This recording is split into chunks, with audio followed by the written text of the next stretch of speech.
आज हम बात करेंगे स्ट्रक्चर ऑफ नेफ्रॉन की।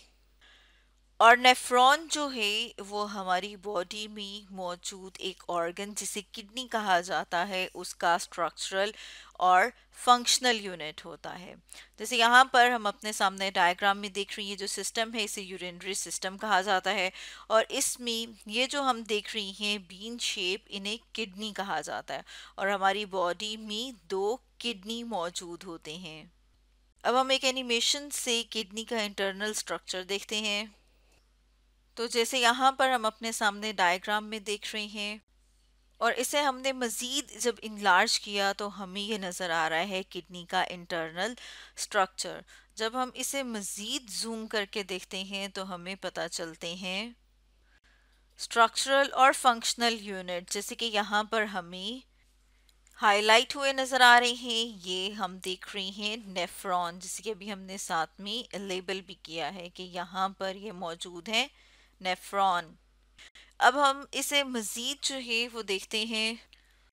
तो यहाँ पर हम देख रहे हैं और अब हम इसके मुख्तलिफ रीजन्स को देखेंगे।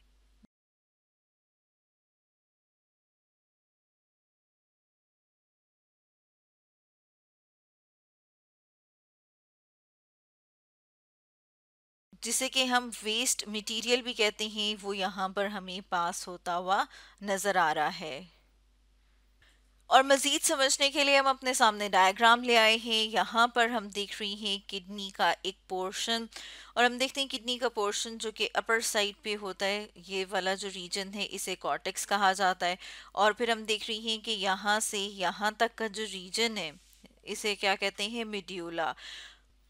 और ये हम देख रहे हैं नेफ्रॉन। नेफ्रॉन को जब हम इनलार्ज करके देखते हैं तो वो हमें इस तरह का नज़र आता है। फ्रॉन को हम नेफ्रॉन को हम फर्दर डिवाइड कर सकते हैं टू में। यहाँ पर हमने अपने सामने लिखा है रीनल कार्पसल और सेकंड जो है उसे कहा जाता है रीनल ट्यूब्यूल। तो सबसे पहले हम बात कर लेते हैं रीनल कार्पसल की। तो यहाँ पर हम देखते हैं कि ये वाला जो रीजन है इसे हम कलेक्टिवली कहते हैं रीनल कार्पसल। अब इसको फर्दर हम डिवाइड कर सकते हैं टू में। तो यहाँ पर हम देख रहे हैं फर्स्ट वन जिसे कि ग्लोमेरुलस कहा जाता है। ग्लोमेरुलस ये वाला जो रीजन है जहाँ पर हम अभी ये ब्लू से लाइंस ड्रॉ करें क्योंकि यहाँ पर जो है वो ब्लड वेसल्स जो ही उनका नेटवर्क एक गुच्छा सा मौजूद होता है। तो यहाँ पर हम देख रहे हैं ना, हमें नज़र आ रही है एफरेंट आर्टीरियोल जो कि ब्लड वेसल जो कि इसके अंदर एंटर हो रही है। इसी तरह से एक और हमें ब्लड वेसल नज़र आ रही है जिसे कि एफरेंट आर्टीरियोल कहा जाता है जो यहाँ से हमें बाहर निकलती हुई नज़र आ रही है। तो अंदर जो नेटवर्क बनता है उसे हम कहते हैं ग्लोमेरुलस। और इसके बाहर एक कैप्सूल सा मौजूद होता है उसे कहा जाता है बोमेन्स कैप्सूल। तो जैसे कि यहाँ पर हम अपने सामने देख रही हैं और इसमें हम देख रही हैं कि यहाँ पर जो ब्लड वेसल्स हैं वो इधर से एंटर हो रही हैं और इन्होंने एक नेटवर्क सा बनाया है जो कि अभी हम ये देख रहे हैं, ये नेटवर्क। और इसके बाहर जो है वो एक कैप्सूल मौजूद होता है। जैसे कि यहाँ पर हम अपने सामने देख रही हैं कि ये जो येलो कलर में हमें नज़र आ रहा है कैप्सूल, इसे बोमेन्स कैप्सूल कहा जाता है और इसके अंदर जो नेटवर्क मौजूद होता है उसे ग्लोमेरुलस कहा जाता है। और कलेक्टिव ये जो कैप्सूल है प्लस इसके अंदर ये जो नेटवर्क है इन्हें कहा जाता है रीनल कार्पसल।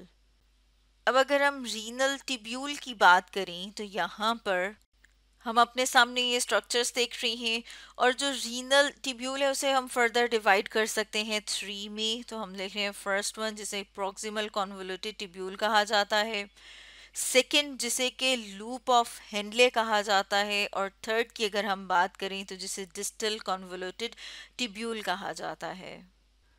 तो जैसे कि यहाँ पर हम देख रहे हैं, अब इसे हम हाईलाइट कर लेते हैं कि ये वाला जो रीजन है जिसे कि अभी हम ग्रीन से हाईलाइट कर रहे हैं इसे कहा जाता है कि ये है प्रॉक्सिमल कॉन्वोल्यूटेड टिब्यूल।